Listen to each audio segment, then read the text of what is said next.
Well, hi there, girls and boys and moms and dads, and welcome to PJs and Pillows. Tonight's book is called Winnie Finn, Worm Farmer. The story is by Carol Brendler, and the pictures are by Ard Hoyt. Let's begin. Winnie Finn was earthworm crazy. She turned over stones all around Quincy County in hopes of meeting squirmy worms. After a rain, Winnie found worms on sidewalks and coaxed them back into their holes. On cloudy days, she took them for rides in a rickety wagon. Winnie Finn knew that the biggest earthworm ever was 10 feet long.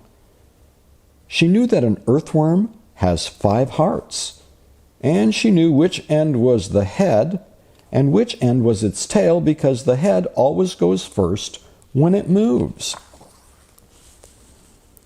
When spring came to Quincy County, Winnie started thinking about the Quincy County Fair.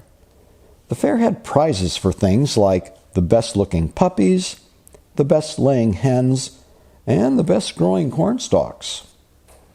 Winnie Finn wanted to win a prize too. With the prize money, she could get herself a brand new wagon. Did they have a prize at the Quincy County Fair for the best worms? Worms? Said Mr. Abernathy. Nonsense! There's no prize for worms. This year I'm raising corn. With the right fertilizer, my stalks will shoot up high enough to pluck their own raindrops from the clouds. If only I knew what the right fertilizer was, I'd share my prize with anyone who could bring me some. Worms? Said Mrs. Yamasaki O'Sheridan. Don't be silly. There's no prize for worms. I'm raising Plymouth Rock hens this time. With the right feed, they'll lay so many eggs, we'll be eating omelets the size of rubber rafts for breakfast. If only I knew what the right feed was, I'd share my prize with anyone who could find it for me. Worms? Said Mr. Peasley. Are you sure, Winnie? I don't think there is a prize for worms. This summer I'm raising Afghan pups. If I can make their coats smooth and sleek as slipper satin, they're sure to win a prize. If only I knew how to give them shiny coats, I'd share my prize with anyone who could tell me that. Winnie Finn knew how to find the right corn fertilizer and the right chicken feed, and she knew how to give puppies shiny coats. It all started with worms. So she borrowed a seed crate from Mr. Abernathy, who reminded her, "You can't pin a blue ribbon on a worm." And when she asked Mrs. Yamasaki O'Sheridan for some chicken manure, she said, "There's no worm trophy, young lady." And when she asked to borrow Mr. Peasley's wash tub that he used for bathing his puppies, he said, "There's no best in show for worms, Winnie Finn." But Winnie didn't pay them any mind. Soon she'd be sharing their prizes. Soon she'd have a brand new wagon. "First, I'll make a worm farm," said Winnie Finn. She filled Mr. Abernathy's crate with soil, strips of newspaper, and leaves. That would be the worm's house. She mixed in Mrs. Yamasaki O'Sheridan's chicken manure. That would be the worm's food. Then she filled Mr. Peasley's wash tub with water and poured it over everything. "This will keep the worms moist and help them breathe," said Winnie Finn. Winnie found all the red wigglers she could find. She spread them over their new home and watched them slither into the soil. For weeks, Winnie Finn watered her worm farm. She fed the worms eggshells, coffee grounds, and carrot peelings. She took them for walks, and she sang to them. She even tried to give all of them names, but it was hard to tell them apart, even for Winnie Finn. Finally, the worm farm was ready. Winnie found Mr. Abernathy watering his corn crop. "I have a present for you, Mr. Abernathy," she said.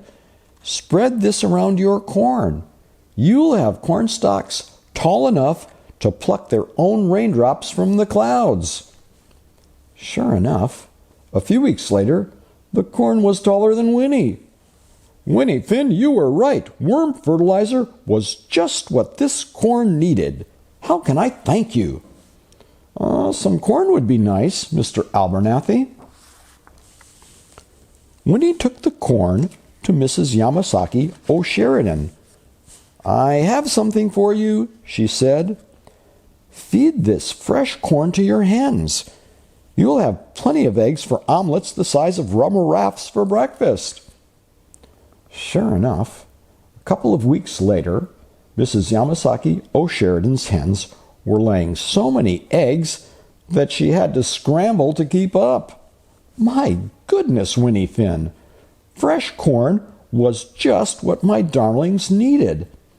How can I ever thank you? "With eggs, please, Mrs. Y.O." Winnie Finn gave the eggs to Mr. Peaslee. "Mix these in with your puppy's food," she told him.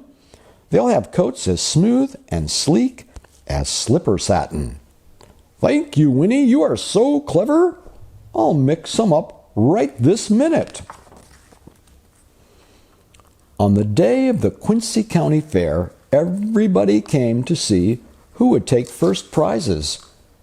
Winnie kept her fingers crossed for the judging of the tallest cornstalk, the best egg layer, and the prettiest puppy. And Mr. Abernathy's cornstalks, Mrs. Yamasaki O'Sheridan's Plymouth Rock hens, and Mr. Peaslee's Afghan pups all took first prizes, thanks to Winnie Finn and her worm farm. With her share of the prize money, Winnie picked out the best new wagon in Quincy County, and on her way home, she couldn't help but notice Mrs. Alluvial's drooping dahlias, Mr. Yorkington Smith Smythe's second-rate Rhode Island hens, and Mrs. Marcantoni's lackluster Lhasa Apsos. Winnie would have to find more worms. And that is the end of the story. So brush your teeth, give hugs to the people that you love, and have sweet dreams. Good night.